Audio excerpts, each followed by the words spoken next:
Hey guys, welcome back. Last time around we started to take a look at the histology of the nervous tissue. We specifically took a look at the support cells, the glial cells. This time around we're going to take a look at the histology of the neurons. Neurons are highly specialized cells that conduct nerve impulses and/or action potentials. Now, nerve impulse, action potential is going to be an electrical event that occurs along the surface of that neuron. Now remember, any plasma membrane that's capable of conducting electrical impulse is going to be known as a lemma. In this case, it's going to be conducted along what we would call the axon lemma. There are some special characteristics of the neurons. Neurons have extreme longevity. This means that pretty much they have a lifetime guarantee to them. If provided proper nutrients, they will survive from the time they are mature till the time we die. They're typically considered amitotic. That means at maturation they lose the ability to reproduce. This isn't completely true. The peripheral nervous neurons can reproduce or regenerate as long as they have a healthy pathway to travel through. That's where the Schwann cells come in real handy, in that they can guide that neuron as it's traveling back to its effector organ after being damaged. Now, this guiding back, if it runs across anything that has scar tissue associated with it, though, the neuron cannot grow through scar tissue. So it either has to detour or it's stunted there. The neurons also have exceptionally high metabolic rates. High metabolic rates mean that they use a lot of energy when they are conducting those electrical impulses down their pathway. This ATP has to be produced only in the presence of oxygen. They can only do aerobic cellular respiration. They're not capable of anaerobic, and they do not store a whole lot of ATP.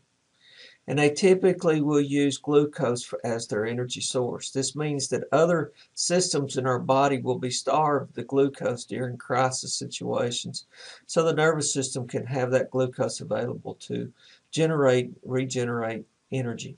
There are three basic parts or components to a neuron. The first component would be the cell body or the perikaryon. This is going to be the biosynthetic center. It's going to contain the nucleus. Inside that nucleus will be a nucleolus. It's going to also contain rough endoplasmic reticulum. Except when we're talking about the nervous system, we give this a rough endoplasmic reticulum a specialized name. We call it a Nessel body. Now, these Nessel bodies are going to be responsible for producing protein synthesis. Now, remember, those proteins, once produced, have to be modified and given a tag. So that means that inside of this cell body, we also have Golgi bodies or Golgi complexes. And these complexes will encompass the nucleus. We'll also find a good supply of neurofibrils. Now, these neurofibrils are going to be important in intercellular transport. We'll talk about that transport in just a moment. They're also going to be important in providing the proper shape of the cell body. Inside of this cell body, we'll also find pigment inclusions. These pigment inclusions include products such as lipofuscin. Lipofuscin is a byproduct of lysosomal activity, which resulted in melanin breakdown. Lipofuscin from the breakdown of melanin as liver spots. Now, these liver spots, we would find them associated with cell bodies that are found in the peripheral. Now, cell bodies in the peripheral will cluster together into structures we call ganglia. Now, this cell body would also have a plasma membrane that's specialized to receive electrical events being conducted to it and transmit that electrical event. Most cell bodies are located in the central nervous system.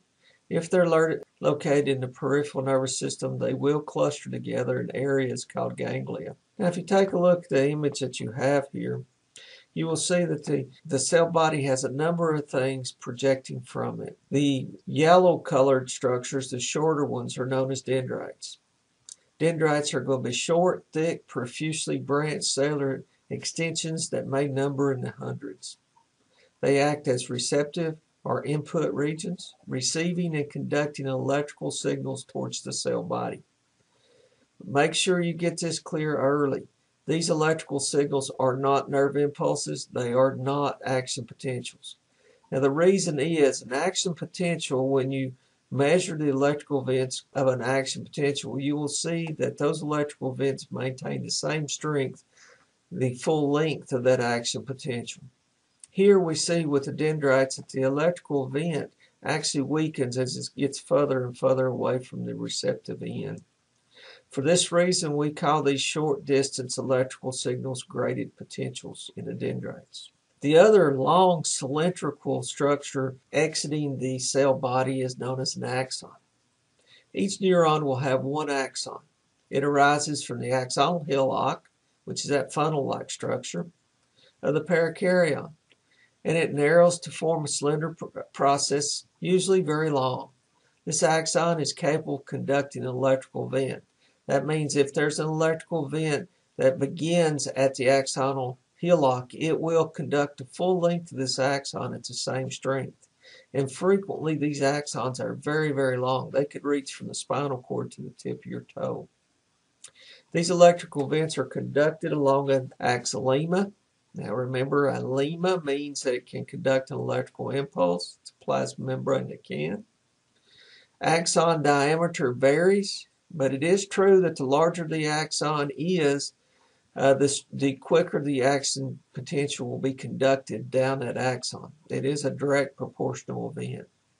Occasionally, axon will branch along the length into what we call axon collaterals.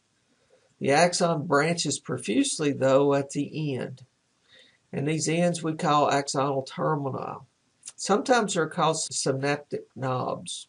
The nerve impulse is generated at the axonal hillock again, travels down the length of the axon to the terminus. Within the region of the axon, at the axonal terminal, we will find chemicals that are going to be stored called neurotransmitters. They're going to be stored in what's called synaptical vesicles, and they'll be released into the synaptic cleft via exocytosis. Now, these neurotransmitters can be a variety of different types of chemicals and have a variety of different effects. Some of these neurotransmitters, when released, will have an excitatorial event occur on the effector cells, and sometimes they will inhibit activities on the effector cell. So it all depends on location of the target cell. The axons, though, do lack nestle bodies. The nestle bodies are only going to be found in the perikaryon. So this means that the axon depends on the cell body for any regeneration of the axonema, neurotransmitters, and or the enzymes that are important in the neurotransmitter production. To transport these needed supplies from the perikaryon to the parts of the axon, the neuron depends on a bidirectional transport system constructed mostly of actin filaments. The more efficient of these systems is an ATP pump transport that utilizes a protein called kinesin. You can see kinesin here. It looks sort of like a foot protein if you want to think of it. And the actin filaments create a road in which the kinesin walks down. Now notice the kinesin is capable of carrying a particle or particles along this road or this microtubular track. Now this is why severing of a nerve leads to the axon degenerating, because it doesn't have the pathway there. Now where there's a great design, microorganisms such as viruses and bacteria will frequently try to find a way to utilize that design. Some viruses and bacterial toxins use this retrograde axonal transport mechanism, the one that returns to the cell body, to carry their toxins from the synaptic cleft to the cell body. Examples of bacterial and viral toxins that can be transported include from agents such as polio, rabies, hepatitis simplex, and tetanus. Now, we've learned a lot from the microorganisms and their invasive mechanisms.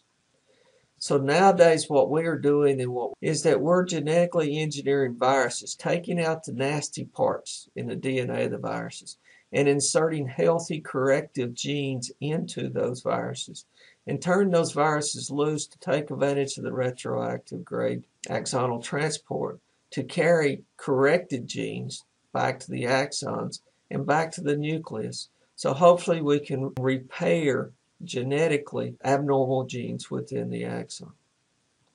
Now this concludes our discussion of taking a look at the support and neuronal histology of the nervous tissue. Next time around, we'll take a little closer look at the myelin sheath and the neurolema. You guys have a great day, and I'll see you soon.